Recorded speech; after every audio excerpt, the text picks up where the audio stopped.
estudando no YouTube. Jeremias 13. Os irmãos estão lembrando que nós falamos, o título era O Juízo Implacável de Deus. O Juízo Implacável de Deus. Implacável significa que, olha, nada segura esse juízo. Não há quem possa detê-lo. Ele é implacável. Agora nós ficamos pensando, mas Deus, Ele, será que não tem jeito de amenizar, cancelar o juízo de Deus sobre uma determinada situação? Eu quero dizer que sim. Mas no caso aqui do texto, o juízo de Deus continuou sendo implacável, e nós vamos ver isso aí. Para que o juízo de Deus tenha esta natureza, então é porque a coisa está muito feia. É porque a situação está muito complicada para o povo de Judá. O povo está agindo de uma maneira que exige esse juízo de Deus sobre si. E aí então nós vamos lembrar do motivo. Qual foi o motivo desse juízo de Deus sobre Judá? É o último versículo do capítulo 13 de Jeremias. Lá então no capítulo 13 de Jeremias, verso 27, que é o último verso, aí está exatamente a descrição do motivo desse juízo de Deus. Então Deus disse: eu vou mandar juízo sobre a terra, sobre esse povo, porque tenho visto as tuas abominações sobre os outeiros e no campo, a saber, os teus adultérios, os teus lixos e a luxúria da tua prostituição. Ai de ti, Jerusalém, até quando ainda não te purificarás?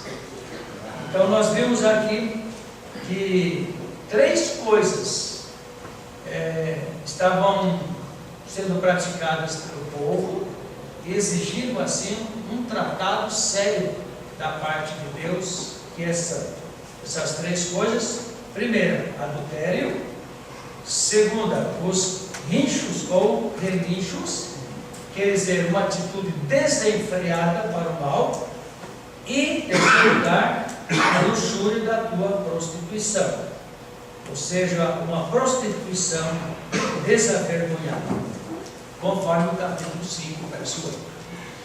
Muito bem, agora essa situação aqui exigiu algum tratado, está exigindo algum tratado da parte de Deus. E o que é então que Deus está prometendo fazer como resposta a essa atitude do povo de Judá? Aí então nós vamos para o capítulo 14 e os versículos de 1 a 6. Aí o que nós vamos encontrar? Vamos encontrar logo no primeiro verso que Deus enviou uma grande seca. Olha o que diz o verso 1: palavra do Senhor que veio a Jeremias a respeito da grande seca. Grande seca. Todos nós podemos imaginar o que é uma grande seca. A seca em si já é ruim, mas uma grande seca. E ela foi dada paulatinamente. Primeiramente, a seca veio sobre a cidade. Versículos 2 e 3. A seca veio sobre a cidade. Então, lá na cidade, a seca se instalou. Então, as pessoas falavam para os seus criados ou para os filhos: vá até a mina ou até a cisterna buscar água. Mas as pessoas, ao chegarem na cisterna ou na mina ou em qualquer outra fonte, elas não achavam água. Tudo estava seco. E elas voltavam realmente tristes, aborrecidas, cabisbaixas, envergonhadas, porque isso estava gerando problemas sérios na cidade por falta de água. Depois a seca se instalou também na lavoura, versículo 4. Aí não havendo chuva, não havendo água, não havendo irrigação, não havendo mais nada disso lá na lavoura, então começou tudo a morrer, a murchar, a pastagem estava se acabando, e consequentemente também isso gerava muitos problemas, porque não havia mais como enviar para a cidade o fruto da lavoura, porque tudo estava morto. A seca se instalou também na lavoura. Em terceiro lugar, essa seca que veio também se instalou no meio dos animais, versículos 5 e 6. Os animais, eles não tinham o que pastar, não tinham alimento, não tinham água, não tinham nada. Tanto é que se uma fêmea dava à luz, ela abandonava o filhote e saía, porque o filhote ia morrer mesmo. Então se instalou uma seca generalizada, desde a cidade até o campo e até a lavoura. Isto como consequência da atitude do pecado de Judá, conforme o verso 27 do capítulo 13.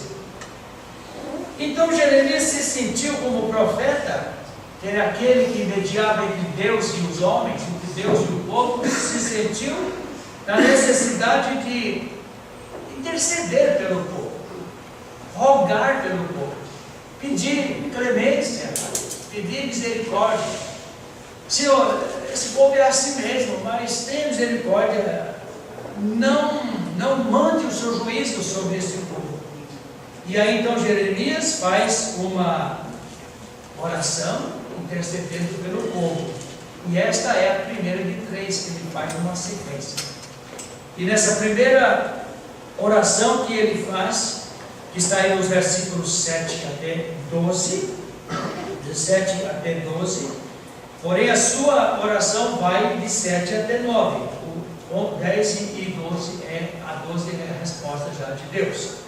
Mas Jeremias, o que ele faz? Ele apresenta nos versículos 7 e 9 o pecado do povo, e ele reduz, ele conclui ou ele resume o pecado do povo nesta oração de rebeldia. Senhor, sabemos que o teu povo tem sido rebelde, nós todos sabemos disso, eu sei disso, e o povo também sabe disso, o Senhor também sabe disso. Então nós estamos conversados, não dá para quebrar o galho, não dá para dar uma ajudazinha aí,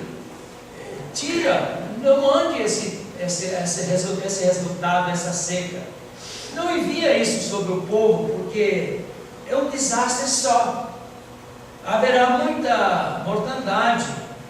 E então Jeremias sim pede a Deus isso. Eu não estou lendo os textos porque estou revisando, né? Aí então Deus responde à oração de Jeremias, nos versículos 10 a 12. E a oração de Jeremias é respondida por Deus, só que Deus, ele dá uma resposta negativa. Ele respondeu, mas respondeu não. E com isso nós estamos aprendendo que Deus sempre tem a sua forma correta de responder as orações.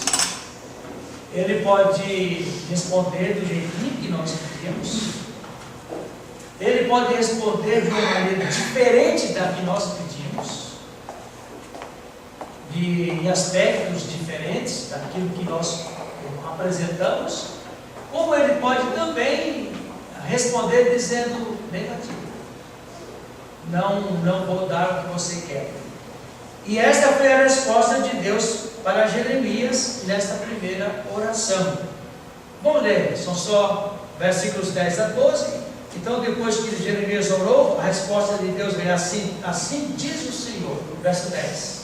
Assim diz o Senhor sobre este povo. Esse povo, sabe o que acontece, Jeremias? gosta de estar errante. Lembra que nós falamos sobre isso, né? O povo gosta de fazer coisa errada. O povo está no erro, mas tem prazer em estar no erro. Sabe que está errado, mas tem alegria em estar errado. Então, Jeremias, esse povo tem prazer em andar errante. E tem mais agravantes ainda. Esse povo não detém os pés. Quer dizer, esse povo vai fazer o que não presta, o erro, cometer pecados, e de uma maneira veloz. Eles são insaciáveis. Eram, e não vê a hora de errar mais. Então é um povo galopante nas suas mazelas, nos seus pecados, nas suas desobediências, nas suas rebeldias. Isso é Deus respondendo para Jeremias, depois dele orar a Deus pedindo clemência para o povo. E em seguida ele diz: por isso o Senhor não se agrada deles. Deus não estava feliz com o povo de Judá, de jeito nenhum, porque era um povo errante. Mas continua: mas se lembrará da maldade deles. Deus não esquece do que nós fazemos. Ele só esquece do que nós fazemos de errado quando nós confessamos esse erro, e então ele pega e se lança nos abismos e nunca mais se lembra dele. Mas caso contrário, ele estará sempre registrado nos anais de Deus. Ele não esquece. E ainda diz: e lhes punirá o pecado. Então Deus está respondendo assim para Jeremias: olha, o povo tem sido assim, tem prazer de ser assim, eu não vou esquecer disso aqui e eu vou punir esse pecado. Versículo 11: disse-lhe ainda o Senhor: não rogues por este povo para o bem deles. Deus chegou ao ponto até de chegar para Jeremias e dizer: sabe, Jeremias, eu não quero te escutar mais. Então não ore mais, não interceda mais pelo povo. Não interceda mais. Ponto final. Caso fechado. O povo é assim e esta vai ser a consequência. Então fica por aqui. Mas no versículo 12, Deus continua respondendo, dizendo assim: quando jejuarem, normalmente nós, quando temos o jejum como um conceito do jejum, que sempre vai trazer o benefício que Deus vai atender, vai ouvir, vai levar em consideração e vão ser abençoados, não é isso? O povo, então Deus está dizendo: sabe, Jeremias, quando esse povo jejuar, não ouvirei. Está escrito aí: não ouvirei o seu clamor, porque o povo ia jejuar, ia clamar e tal. E ainda continua a resposta de Deus: e quando trouxerem holocaustos, sacrifícios, tudo, e ofertas de manjares, não me agradarei deles, não me agradarei deles, antes eu os consumirei. Três maneiras, três formas anunciadas por Deus, pelas quais Ele mandaria esse juízo: pela espada, pela fome e pela peste. Terrível, mas esta é a verdade. Esta é a verdade. Muito bem, irmãos, então até aqui tudo nós já vimos em detalhes na primeira oportunidade que nós tivemos de trazer esse assunto. Mas a partir agora do próximo verso, que é o verso 13 até o verso 18, nós vamos ver que Jeremias, o profeta, ele não levou em conta o versículo 11. Porque no verso 11 Deus disse para ele: disse-me ainda o Senhor, não rogues por este povo para o bem deles. Então Jeremias, ele não aguentou, sabe? Era um profeta, homem fiel, amava muito o povo. E ele disse: eu vou fazer mais uma tentativa. O povo continua rebelde, continua em pecado, e o juízo de Deus está estipulado, está determinado, mas eu vou fazer mais uma tentativa. Então ele entra pela segunda vez diante do Senhor Deus com uma intercessão. E a partir do versículo 13 Aí então nós vamos ver Jeremias rogando pelo povo. Versículo 13, veja bem o que diz aí. Então disse: eu quem? O profeta, né? O profeta. Senhor Deus, eis que os profetas lhes dizem: não vereis espada, nem tereis fome, mas vos darei verdadeira paz neste lugar. Nós estamos percebendo? Em outras palavras, Jeremias está dizendo: sabe, Senhor Deus, o problema é que este povo está sendo ludibriado. O povo está sendo enganado. Não é que eles são tão ruins assim, mas existe aí um grupo de falsos profetas que estão levando aos ouvidos do povo, dizendo que Deus não vai fazer nada disso, não leve em conta essa coisa, não precisa acreditar nisso, não precisa se preocupar com isso, que Deus vai mandar o juiz dele, haverá fome, haverá peste, haverá espada. Olha, não acredite nisso. Muitos profetas estavam por lá fazendo esse tipo de pregação, e agora Jeremias pega esse assunto, esse engodo, essa situação, para quebrar o coração de Deus. Sabe, Deus, o povo não é tanto assim, é que tem um grupo aí que, olha, está levando o povo a fazer isso, a ser desse jeito. E ainda nós podemos dizer que Jeremias, aqui no versículo 3 e no versículo 14, ele está resumindo agora esse pecado do povo por ser um pecado de prostituição espiritual. Como? Digamos assim: sabe, Senhor Deus, esse povo sabe da verdade, esse povo sabe do verdadeiro profeta, esse povo sabe quem é o Senhor, esse povo sabe o que é certo, o que é errado, só que eles estão dando ouvidos a um grupo de profetas que ensinam tudo ao contrário. E aí então o povo que faz? No lugar de obedecer ao verdadeiro profeta, com a verdadeira palavra de Deus, eles estão se prostituindo espiritualmente e trocando, indo para os falsos profetas. Eles estão dando ouvido aos falsos profetas. Eles estão aceitando o que os falsos profetas estão falando. Em outras palavras, eles estão se apostatando. Conhecem a verdade, mas vivem na mentira. Conhecem o que é certo, mas vivem no erro. Esse povo sabe, porque já experimentou as bem-aventuranças do Senhor, mas hoje eles se apostataram, abandonaram isso e estão vivendo as falsidades dos profetas. Então Jeremias disse: Senhor Deus, não dá um jeitinho não, esse povo está sendo levado. Será que não dá para o Senhor amenizar essa promessa de um juízo tão severo, tão sério assim? Mas será que Deus vai dar crédito? Será que Deus vai agora ouvir essa pregação, esse pedido, essa intercessão de Jeremias? Vamos ler o versículo 14 também.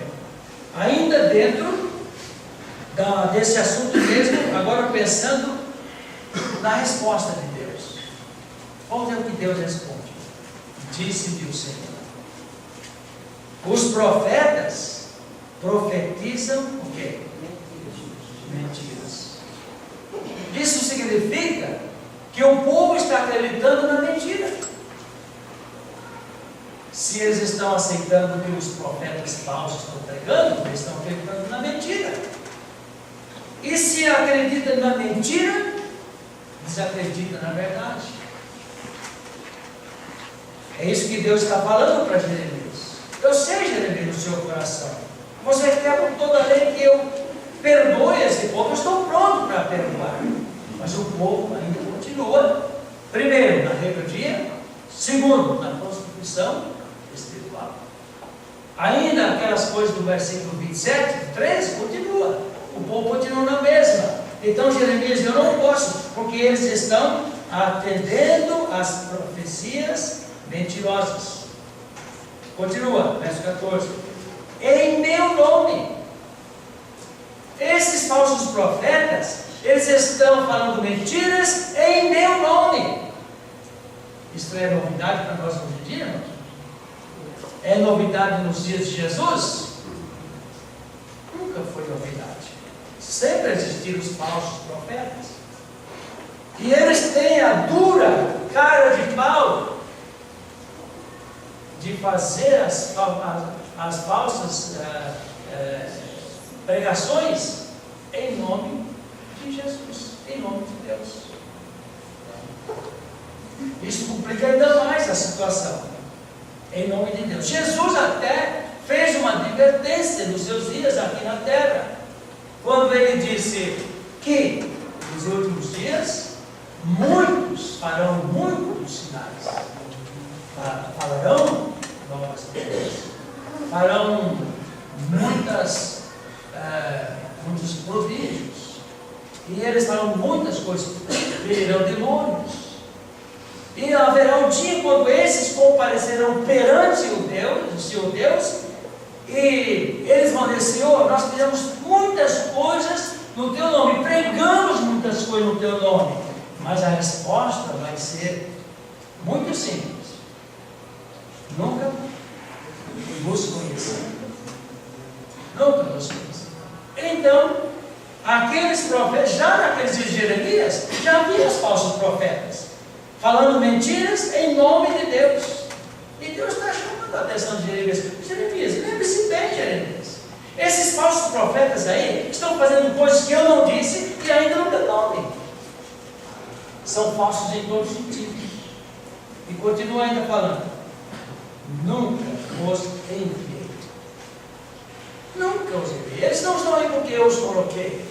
Os irmãos sabem que no tempo do Velho Testamento existiam os verdadeiros profetas e existiam os muitos falsos profetas. Os falsos Deus não havia enviado de maneira nenhuma, nunca os enviei. Assim como também em todos os tempos, no tempo de Jesus, nos tempos de hoje, sempre tem aqueles que se julgam enviados por Deus, mas não são enviados.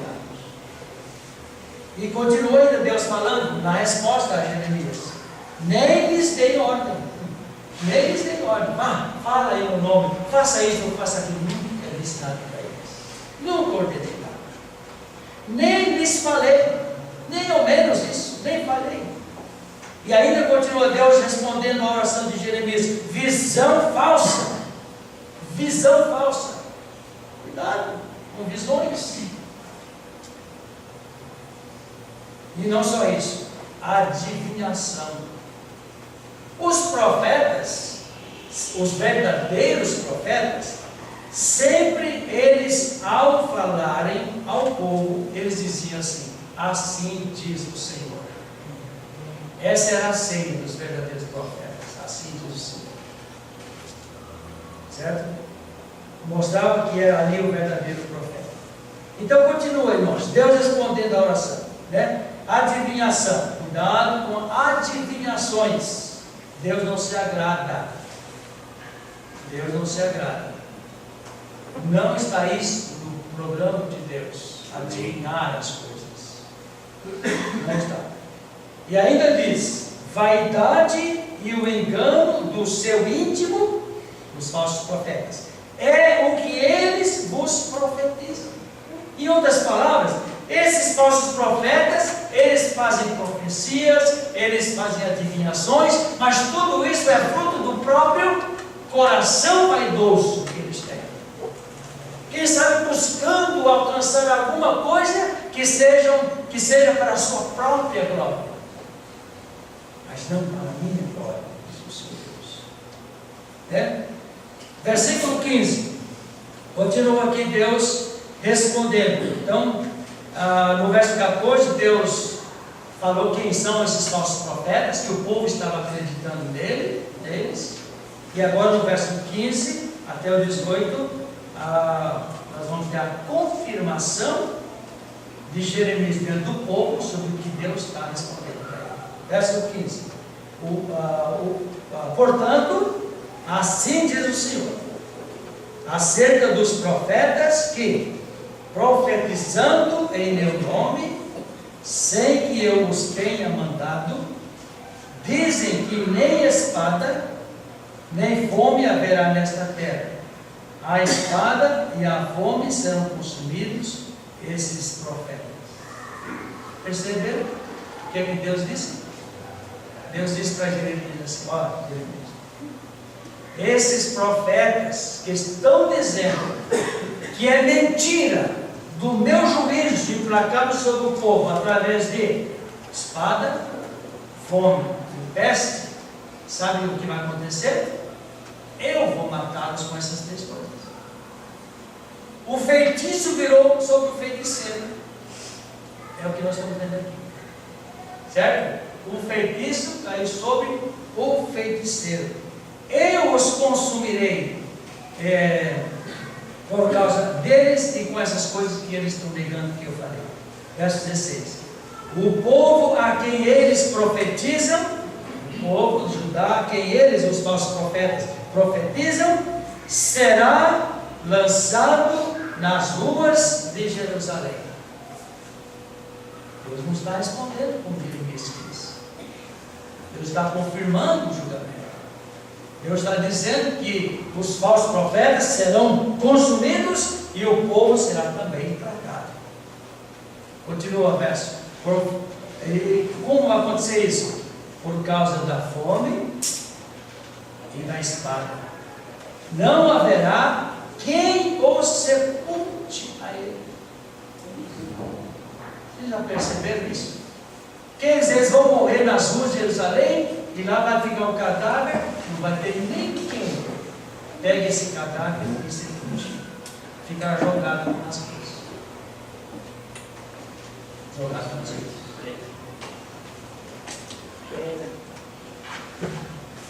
Não haverá quem o sepulte a ele. As suas mulheres, a seus filhos e as suas filhas, quer dizer, não só o homem, mas a família. A família. Porque derramarei sobre eles a sua maldade. Derramarei sobre eles a sua maldade. Os irmãos estão percebendo aqui? A maldade aqui é de Deus ou é do povo? É do povo. Derramarei sobre eles a sua maldade. Sabe de uma coisa? Sabe o que é que eu pensei quando eu li esse texto aqui? É assim, nós temos aí um céu limpo, não é isso?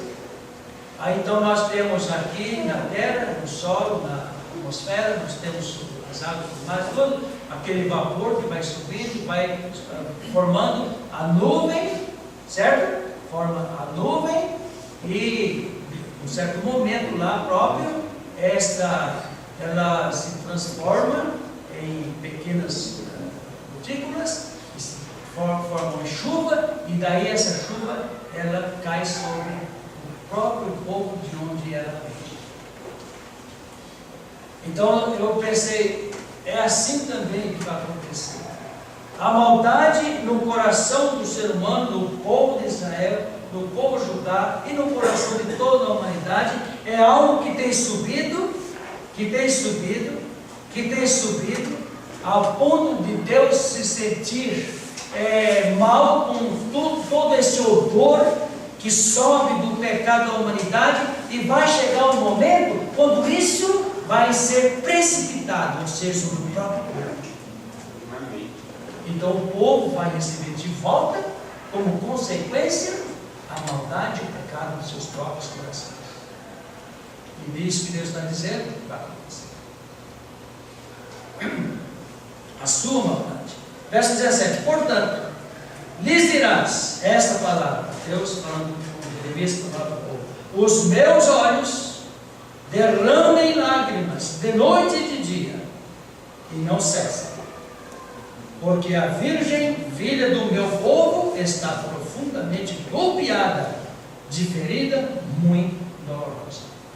Os irmãos acham que Deus tem prazer em agir dessa maneira com o povo? Vocês acham que Deus tem alegria em mandar juízo sobre o povo? Não, isso não.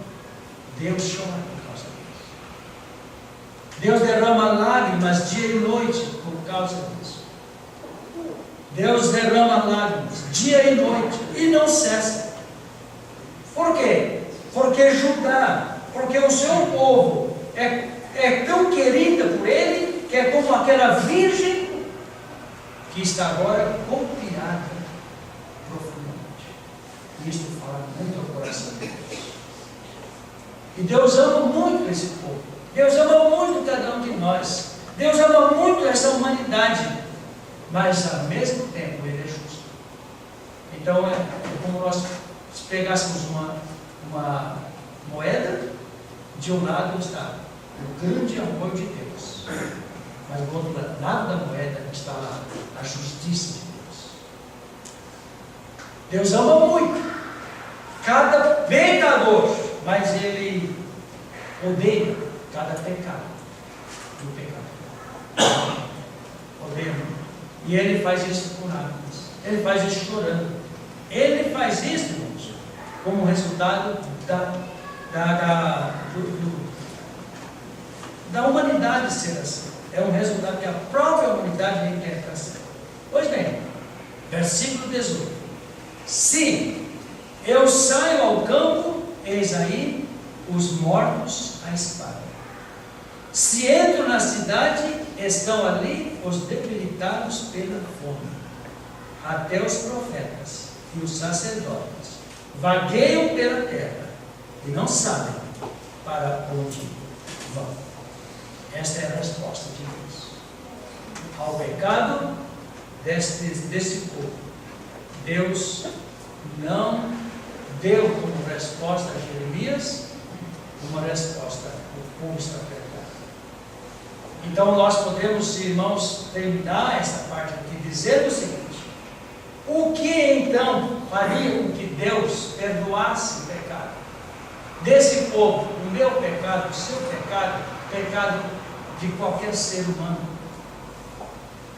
Ele exige que arrependimento. Nenhum lugar aqui nós vemos esse povo se arrepender, mas sim continuando no seu coração duro, na sua posição de rebeldia contra Deus. Logo, continua também a sentença de juízo, o juízo implacável de Deus sobre este povo. E Deus é tão maravilhoso que hoje nós podemos contar com uma pessoa que veio fazer uma mediação entre nós e Deus, nós e o Pai, que é a pessoa de Jesus Cristo. Ele passou o sofrimento na cruz para dar a nós a bênção de receber o perdão dos nossos pecados, também mediante arrependimento. E assim somos salvos. Quando isso acontece, já não mais a ira de Deus está sobre nós, mas agora estamos livres em Jesus Cristo. E quando formos passar desta vida, nós entraremos nos céus e estaremos com Ele para sempre. Mas não terminou aqui essa história, não.